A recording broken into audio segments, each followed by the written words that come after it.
नमस्कार, मैं जगभूषण शर्मा।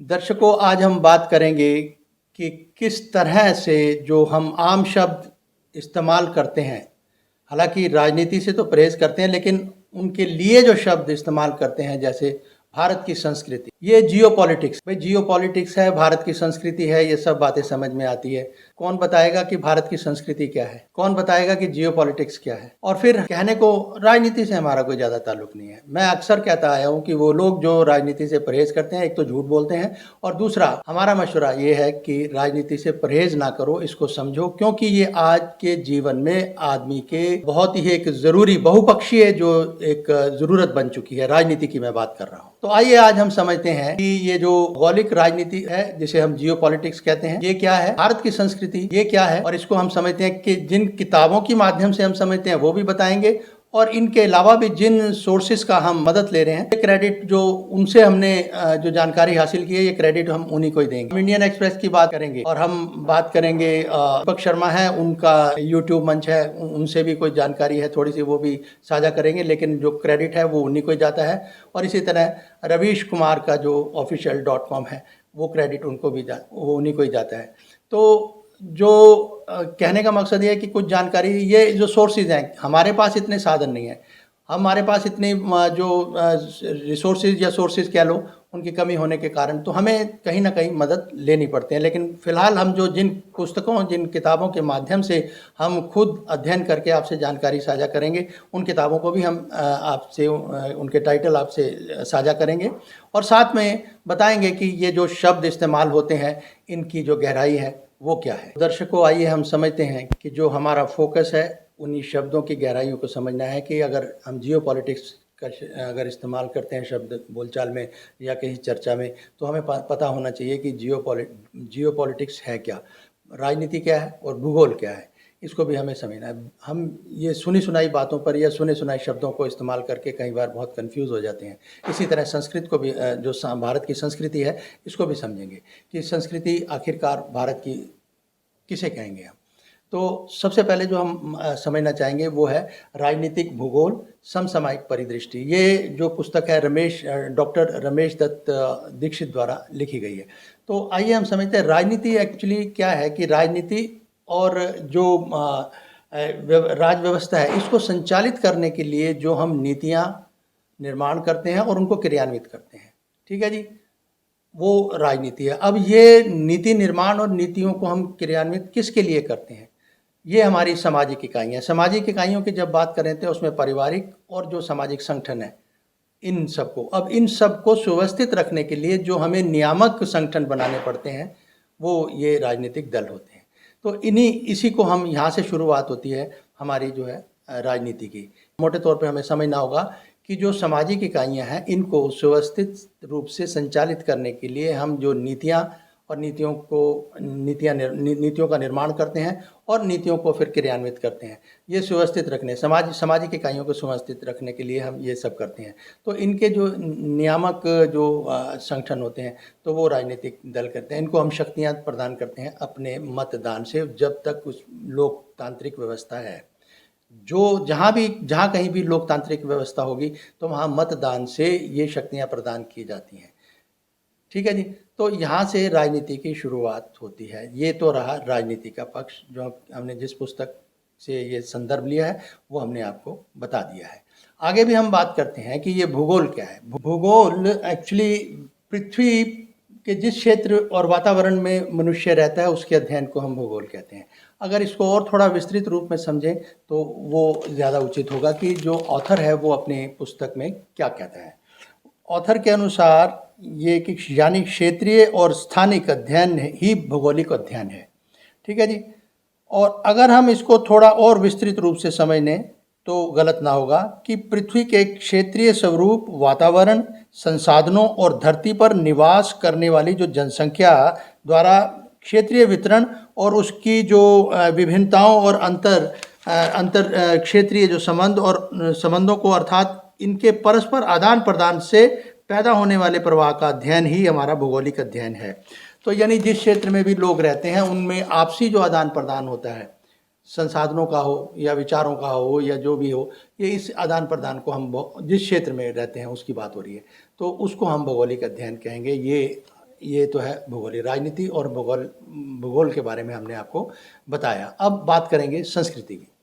तो आइए अब हम समझते हैं कि संस्कृति जो शब्द है बहुत कॉमन इस्तेमाल होता है हर मंच पे, हर धर्मगुरु भी कर देते हैं, राजनेता भी कर देते हैं और आम बोलचाल में भी हो जाता है। सामाजिक जो हमारे नेता हैं वो भी कर देते हैं, यानी एसोसिएशंस और ये वो सब बनी, जिसको देखो भारत की संस्कृति बड़ी अच्छी बात है जी, हम कौन सा मना कर रहे हैं, संस्कृति भारत की नहीं है, बिल्कुल है, लेकिन है क्या ये तो बताओ। तो इसके लिए जो मैंने जो मदद ली है, 2 पुस्तकें मेरे पास हैं।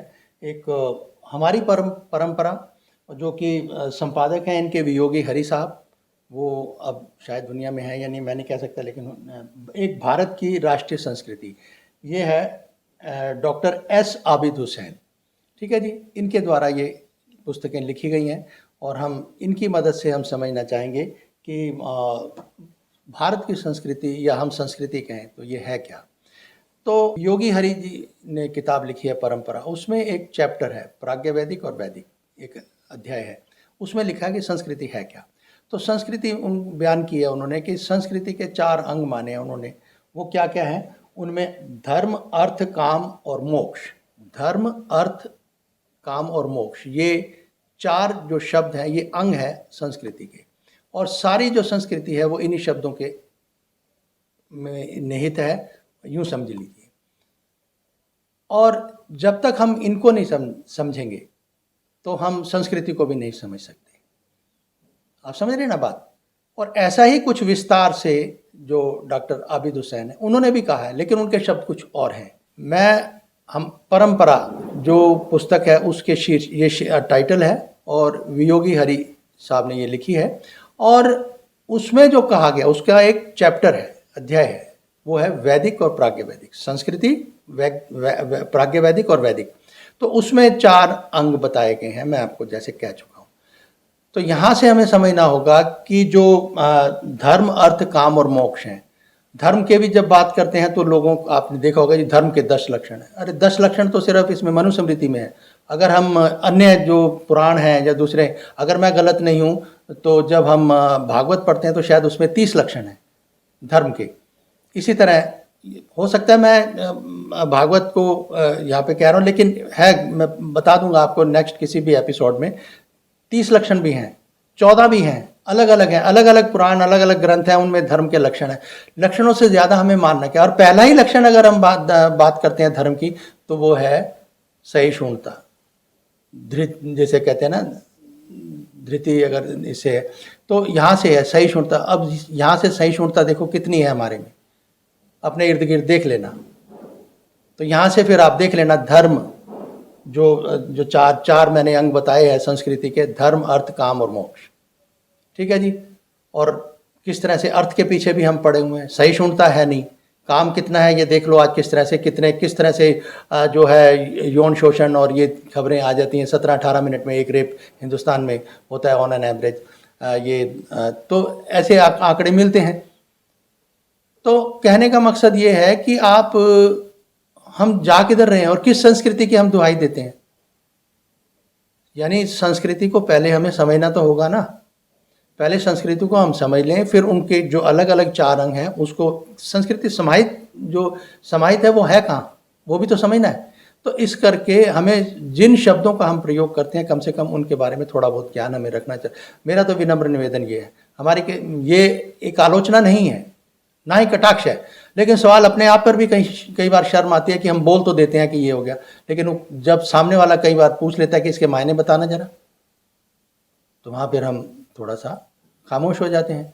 तो ये प्रैक्टिस जो है इसको हमें मैं तो कहता हूँ कि गलत है, और इसके लिए हमें थोड़ी मेहनत करनी होगी और कोशिश करें कि हम या तो खुद अध्ययन कर लें या किसी से समझ लें। तो भारत की संस्कृति में कोई कमज़ोरी नहीं है, कोई गलत नहीं है, लेकिन समझना क्या है कि हम उसका प्रयोग कैसे कर रहे हैं।